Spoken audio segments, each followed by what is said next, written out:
Hello, everyone. Welcome to another book talk here at 8 Letters Bookstore and Publishing. I'm your host and your curator, Cindy Wong. And with us today, we have Angel Reyes and Katrine Madayag, authors of Musings, Midnight Thoughts.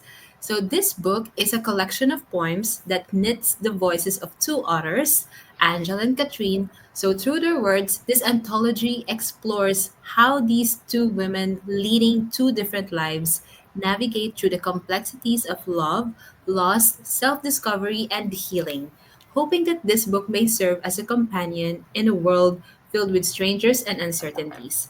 From late night conversations to wandering thoughts, Musings, Midnight Thoughts invites you into a safe space for vulnerability and celebration of your journey towards healing. So, welcome back, Katrine, and hello, Angel.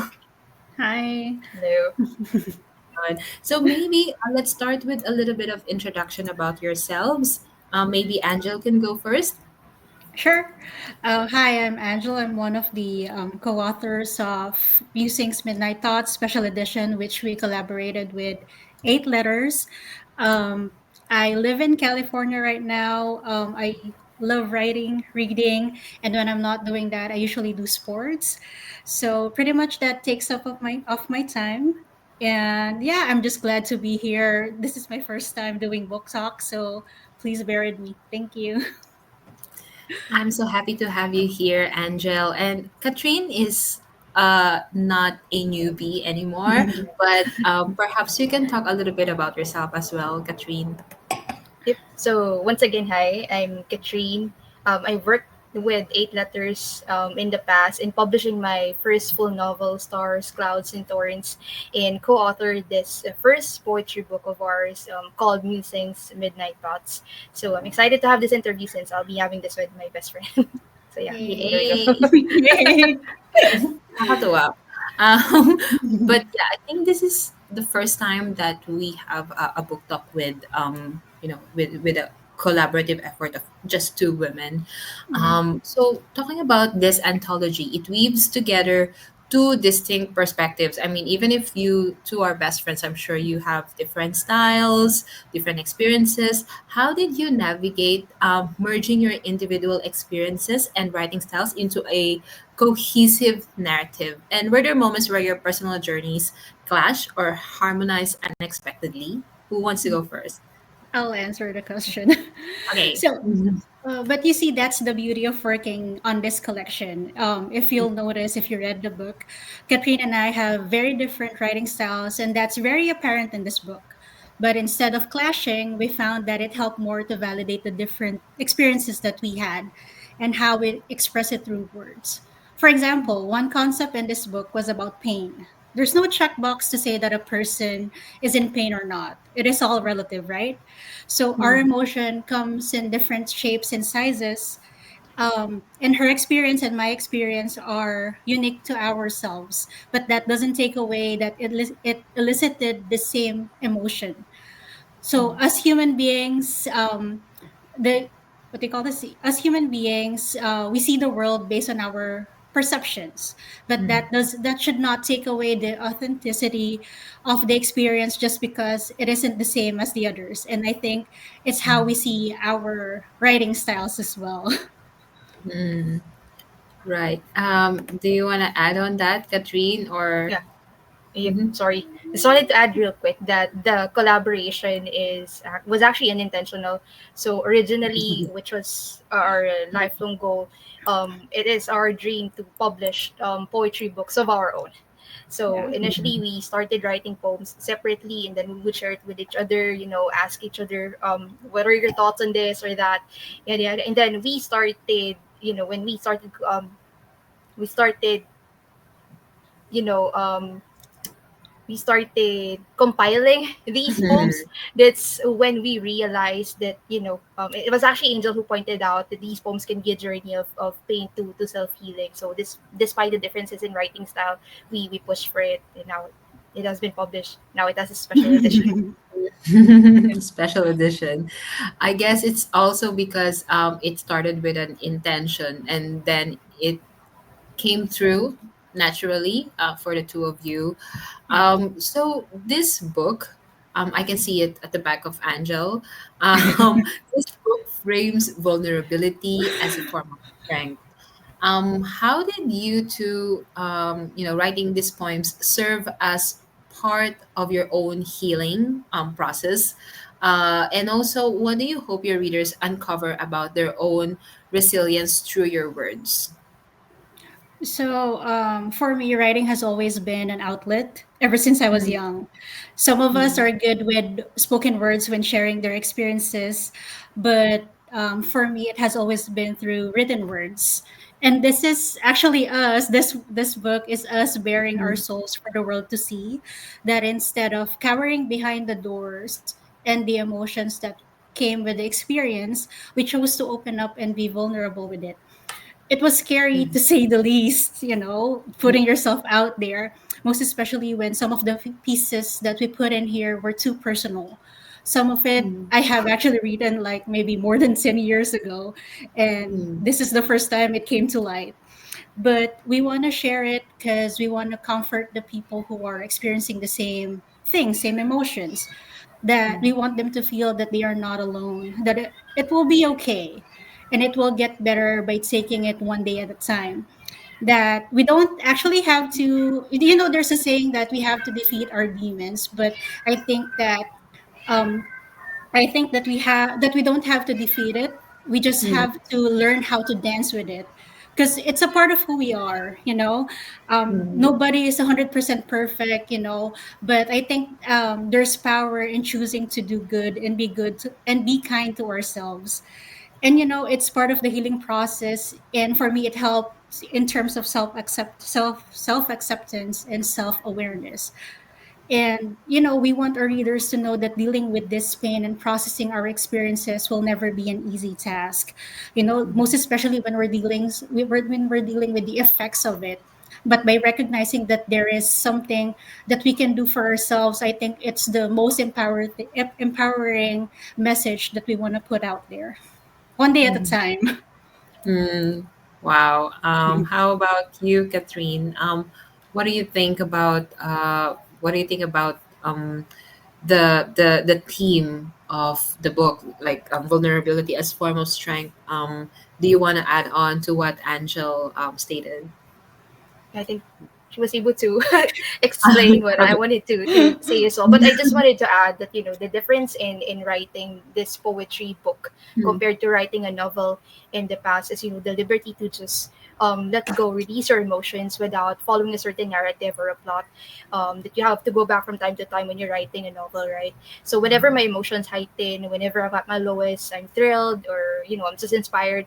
I just write poems, without the need to adhere to certain precepts, and it helped me understand and process my emotions better as well. So just like what Angel said, writing has been one of my platforms in terms of um, in terms of expressing myself. mhm. Yeah, because again, for our viewers,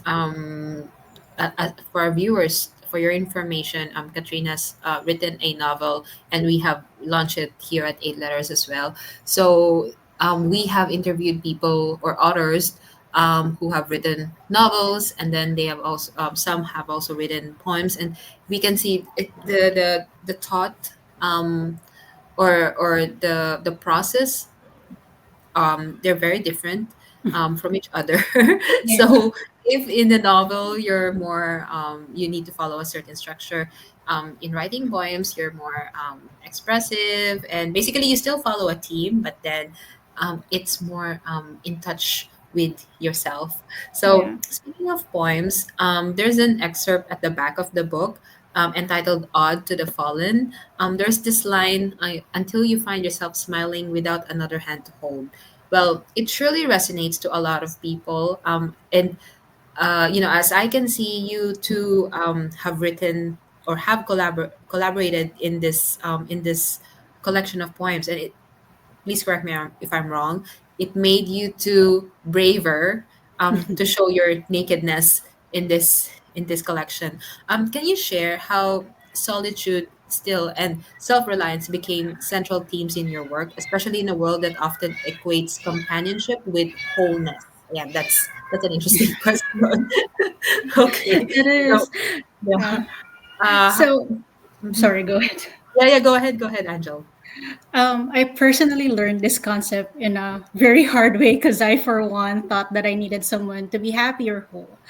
And I realized that that mindset gives away my power over how Mhm. I live my life. So this took years of learning and unlearning the beliefs that I have before I was able to finally say that I am happy even on my own, and taking back that power, knowing that I don't need an external resource to fix me and make me happy, but myself was a comforting feeling because it validates my affirmation that, me as myself, I am more than enough.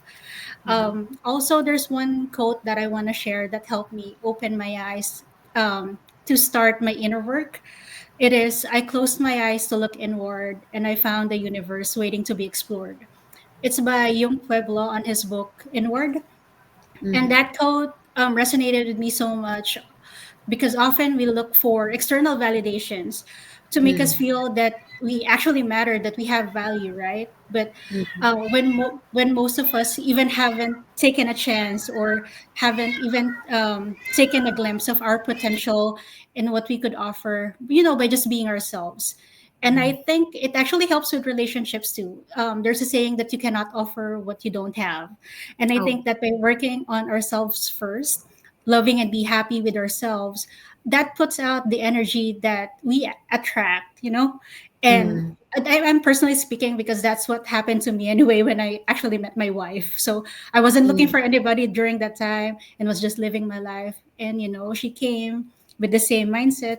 And I think, Mm. there's like power to the energy that you put out there. Mhm. Yeah, that's very empowering, Angel, and I totally agree with you. For those who haven't experienced it yet, or for those who have experienced it yet already, I'm sure this is a very relatable subject, wherein you really have to pour something into yourself first. Make Mhm. sure you Yeah. know you're enough for yourself before really diving into the deep, or how should I put this?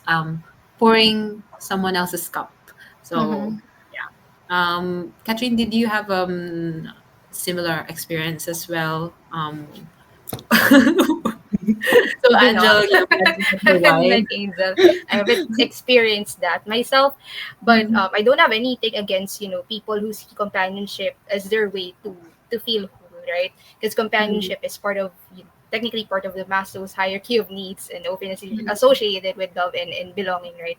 But I think what people tend to overlook is that companionship is not just the definition of being whole or wholeness. So wholeness Mhm. could be making peace with yourself, right? Resolving inner conflicts, accepting your flaws, self-awareness and discovery, just like what Angel said, and acknowledging your potential as well. Yeah, that's it. Mhm. Right. Wow. Yeah, that's another way to put it. We're we're not against companionship, but Yeah. Yeah, of course, yeah, just opposite. to make it clear to our viewers. So let's talk about the title of the book. So there's Musing at Midnight Thoughts. Why Midnight Thoughts? How does the imagery of night, its quiet, its shadows, reflect the emotional landscapes of love, loss, and self-discovery, which you're trying to explore in this collection? Yeah. So we both think that the world is so loud and busy that we tend to set aside our emotions during the day, right, just to get things done or to go through the day. And for us it's during the night or during midnight that Mhm. we get to process these emotions. And in terms of imagery, like what you said, the quietness of the night, it brings solitude. It offers a sense of tranquility because of its stillness, but stillness doesn't always bring us calmness. Mhm. This is just our take, since it's just you and your thoughts during the night, during midnight. There's a deeper or more profound appreciation towards love. Just like what you said, love is one of the things that we tend to think about every night. It can be Mm. self-love, love that you receive from others, and the level of affection that you have for others as well, or in return. And like I said, wandering thoughts at night aren't always gratifying or amusing. For instance, we have darkness, which is Mm. often personified or is always a metaphor for loss, right? And it can feel heavier, especially when you think about it alone. Again, just you and your thoughts. And there's also shadow or shadows could also be an auxiliary of emotions or part of yourself you still try to understand, which could lead you to self discovery again or self actualization if given a time to think about it. A lot of things or elements in the night, like the Mm. sky, the stars at night, even the gush of breeze or wind, like emotions flooding. So these elements would make you think of things that you don't think about on a regular basis. So I guess that's the Mm. reason why we Mm. named our book Midnight Thoughts, because most of these poems were written during midnight as well. So yeah, Nice. Is it because of the time zone? Or that's part of actually, it. Angel, what time is it right now in It's California? 11 p.m. It's 11 p.m. Oh, Almost okay. Yes, midnight. almost midnight. Well, we're just right in time anyway. I also like that part where you used, well, there are also afternoon thoughts, morning thoughts, but then there are also midnight thoughts, and somehow I don't know why, whether it's because of our how the system, or maybe because, yeah, midnights are usually quiet. That's when things you're not supposed to think about just um Mhm. enter our minds. But Angel, do you want to add on to that, or you're happy with Katrine's response? Katrine like pointed out everything. Great, I'm great. good. Okay. So, by the way, for our viewers, right now, please make sure to get a copy of Musings Midnight Thoughts. This is now available on our website. There's also Shopee and Lazada, but there's a paperback copy, and there's also the special edition, the hardbound version as well. If you're interested in that, please get a copy. I really really love the cover. Yeah, yeah. It totally um, showcases the midnight and the feeling of the book, midnight vibe. Anyway, let's head to the next question. You described the book as a companion in a world filled with strangers. How did you balance raw honesty with a sense of warmth to create that safe space for the readers? There, of course, it's one thing to write about your feelings, but of course there's this. I'm thinking about the readers as well. Were there poems that felt too personal to include, or you're happy with with anything that you've written? I mean, Angel, you've included a poem that you wrote 10 years ago, so how did it go? Yeah. I'll take this one. So it's not difficult to be vulnerable during the process of writing these poems or anytime we try to write a poem. But it's challenging to keep the details as non-specific and as comprehensive as possible for our readers. And I think one of the beauties of writing poems is the use of, metaphor, imagery, euphemism, or any other literary devices out there. It helped us balance or limit putting too much of our personalities or Mhm. idiosyncrasies rather in our pieces, and instead write something that would create a safe space for our readers, for them to be to feel that they're being seen, understood, and Mhm. not in an alienating, kind of feeling or manner. And most of these poems are, yeah, they felt too personal to be shared out there, because it's not just a part of us. It's us. So we're representing ourselves on these poems, but at the end of the day, it's not the actual story that we're trying to Mhm. share to everyone. It's the feeling, the emotions that we're trying to convey, and the humanity behind it. At Mhm. times, the lessons that we've learned based on the experiences, behind these poems. Nice. So I'm still talking about the readers. What do you want them to feel after they close the book? um of course, what we want them to feel is that aside from having a companion, is we like them to think of what they felt Mm, during and after reading this book. Again, it's not just focusing on love, pain. It has themes of self discovery, right? mm, Self healing as well. I think that's the biggest piece here. So it's a companion that they could revisit whenever they have complex emotions, and simply when they needed words to maybe validate or soothe their what they're feeling. Just mm, like a quote. Sorry, just wanted to share this quote from mm. Robert Frost. Poetry is not an emotion. It is when an emotion has found its thought and thought has found words. So I think what we want readers to really feel is that they found their emotions through our words. Wow. Oh, okay. Wow. Thank you, Katrine, for sharing that. We're down to our last question. So is there any specific poem or passage? I mean, you did mention Katrine, but the one that's inside the collection, of course, that you hope becomes a mantra for someone navigating their own healing. Have a lot. Angel has to share as well. But I think well, my favorite of course is the one that where we collaborated in writing an ode to the Mm, fallen. It says go through the pain, go through the loneliness, till you find the courage, the strength to carry on. Go through the pain, go through the loneliness. It's okay to face your battles alone. nice, nice. Wow. I wish I've read this last year during the darkest hour of my life. But yeah, thank you, Catherine, for sharing that. I'm sure for those of our viewers who are going through something, going through the darkness right now, I'm sure your book is a very it is a great read to have. So please do get a copy of Musings, Midnight Thoughts by Angel Reyes and Katrine Madayag. And thank you so much, gals, for gracing our show book talk. May we know how can we follow you? How can we follow your journey? Where do we get updates, further updates? Is that a cat? They're curious. Gonna go Yeah, first. curious cat. Yeah. So yeah, Angel, where can we follow you? So I actually have a bookstagram. You can follow me at am.reyes underscore.